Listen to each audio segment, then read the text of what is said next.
Isso acaba remetendo à ideia da aposta de Pascal. Bem, se Deus não existe, os religiosos perderam 70, 80, 90 anos de vida, não? Mas se Deus existe, os ateus perderam a eternidade.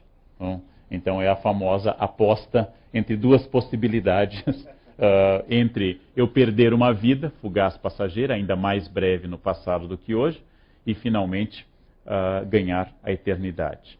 Em relação a essa tradição neoplatônica, essa tradição de ênfase na negação do corpo, ênfase no medo diante da salvação da alma, ênfase no discurso de um juiz duro, que vai perscrutar abertamente a vida de cada um, surge a crítica poderosa, demolidora, quase anárquica neste caso, do alemão Friedrich Nietzsche, que diz num trecho do Et Homo, pego aqui a tradução do meu colega da Bahia que lançou um recente Et Homo, que diz: a noção de Deus foi inventada como antítese da vida.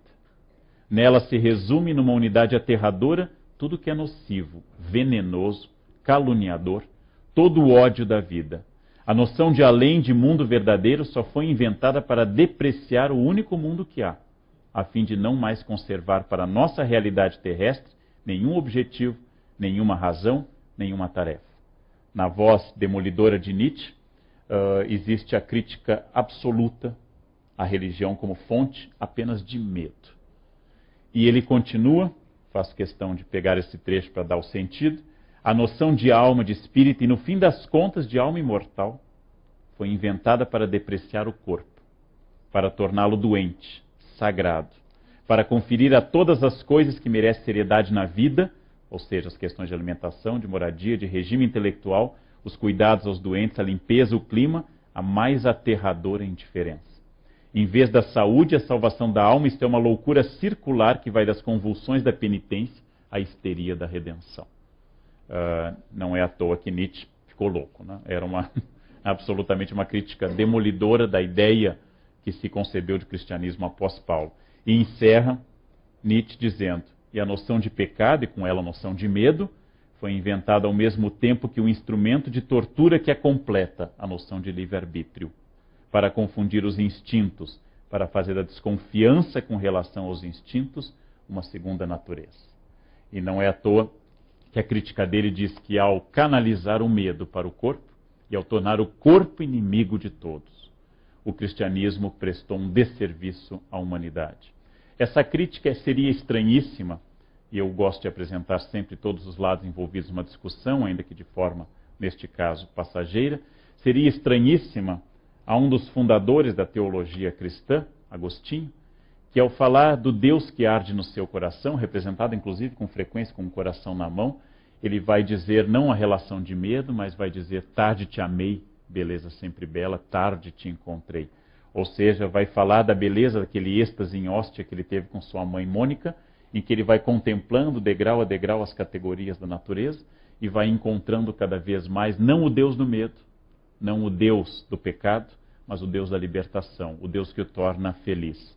Da mesma forma, na Idade Média, esse belo quadro de Michelangelo Merisi de Caravaggio, que mostra Francisco recebendo as chagas no Monte Alverne, sendo estigmatizado e amparado por um anjo, Francisco encontrando o Deus da alegria e não do medo.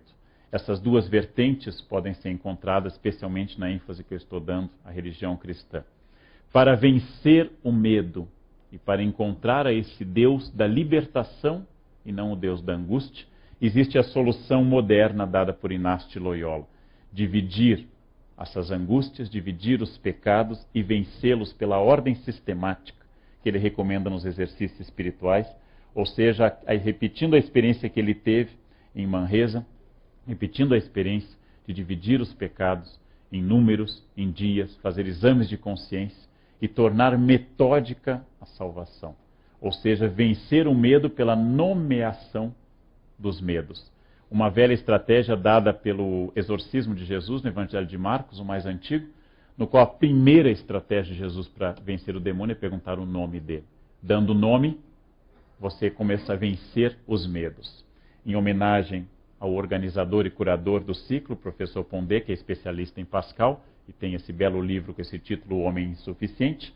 Para Pascal, o medo de um Deus distante de um Deus que escolheu de forma não tão lógica para nós os que podem ser salvos, um Deus mais jansenista. O homem tem que fazer uma entrega de uma qualidade absoluta, porque não há nada que possa justificar a graça que é dada a nós. E finalmente um caminho contemporâneo, uma personagem que no Brasil é de muito intensa devoção a Teresinha de Lisieux, cujos pais também foram beatificados, ou estão sendo beatificados. Teresinha de Lisieux fala da pequena via, não do Deus extraordinário de Agostinho em Ostia, não do Deus leigo e poético de um jogral de Deus que é Francisco, não de um Deus matemático e absolutamente ordenado de Inácio, não de um Deus relativamente terrível, mas que dá a graça em Pascal, mas de um Deus das pequenas coisas. Para vencer esse medo do cotidiano, Teresinha dá um consolo muito mais dado às coisas do cotidiano. Por exemplo, reagir à irritação que alguém nos causa, como ela narra na sua biografia, uma freira que a irritava em particular. Existe um filme chamado Thérèse, que eu adoro muito, é um filme francês, no qual uma velha carmelita dá a Teresinha um conselho extraordinário, que vale para tudo, inclusive para casamento. Diz ela, Teresinha, no Carmelo só são difíceis os 50 primeiros anos. Não? Isso vale também para casamento. Não? Só a única dificuldade é até as bodas de ouro. Depois passa rapidamente em qualquer coisa na vida. Bem, encaminhando para o final, porque nos pediram exatos 45 minutos, encaminhando para o final, eu levantei alguns argumentos para o debate, a crítica e o aprofundamento de vocês. O argumento dos críticos, que dizem com forma assertiva, religião e medo são elementos indissociáveis. Muitas vezes o medo é uma transformação metafórica da religião e vice-versa. A religião nada mais é do que o nosso temor, nossa incapacidade, ou como diria Renan no século XIX, o homem é um animal que quer sobreviver, como todo animal, só que como ele é um animal sofisticado, ele inventou vida após a morte, que é uma invenção típica dos mamíferos, querer sobreviver. E o homem, como é um mamífero sofisticado, inventou o paraíso. Não? E para os místicos, não. O timor Dei, o temor de Deus, é libertador da alma. Ou seja, temer a Deus, coisa que os místicos não negam, que se deva temer a Deus, mas é libertação para a alma, diferente do temor da autoridade, diferente do temor da regra, da lei ou de qualquer sistema. Naturalmente, os críticos complementam a isso, pegando 3 escolas totalmente distintas. Um livro de relativo sucesso, Richard Dawkins, que diz no God a Delusion, Deus uma ilusão, que a religião é a causa da violência e do medo entre as pessoas. Eu, como historiador, me oponho a este argumento dele, apesar de gostar do livro. Quando ele diz, imagine um mundo sem religião, seria um mundo de harmonia. Eu, como historiador, lembro que 2 dos maiores genocídios do século XX, na China de Mao e na Rússia de Stalin, foram feitos em nome de regimes ateus. Infelizmente, a violência não pode ser abolida se abolindo Deus. A violência é feita em nome de Deus, em nome do Estado, em nome da razão de Estado e em nome do ateísmo também. Infelizmente, ela é um pouco mais estrutural. Seria mais fácil se fosse assim. Para Freud, que daria um outro curso, para o qual todo este medo nada mais é que uma neurose. Afinal, quem acredita em coisas que não existem, alma, fantasmas, Deus, só pode ser um neurótico.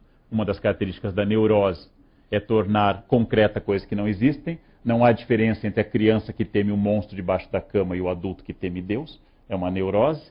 E, finalmente, Nietzsche, que eu comentei com vocês, que construiu a ideia de que o cristianismo nada mais é que um platonismo para as massas e uma maneira de apresentar o reflexo de vários medos nossos. Com isso eu queria ter apresentado, nesse tempo curto, que agora nós aprofundaremos com questões, eu queria ter aprofundado 2 escolas totalmente distintas e que podem ser matizadas ao infinito. De um lado, aqueles que dizem que religião e medo não são complementos, mas são formas de libertação. E outros que dizem que religião nada mais é que uma forma de tentar controlar aquilo que vem das cavernas de Lascaux até nós, controlar o medo, a incerteza do futuro. Essas 2 tendências, a religiosa e a crítica religiosa, convivem na disputa pela alma das pessoas ou pela posse das pessoas. E o meu objetivo hoje era apresentar de uma forma introdutória como este conceito, medo e religião, seja na relação com o Islã, seja na relação interna do cristianismo e do judaísmo, produzem de forma sistemática a nossa cultura. Nossa cultura é fruto da consolação dada pela religião, que produz arte, poesia, e nossa cultura é dada também pelo medo provocado pela religião, que produz inquisição, caça às bruxas ou islamofobia. E nós somos frutos dessa dupla paternidade, de um Deus consolador e de um Deus terrível. Bom, e por hoje era só. Muito obrigado.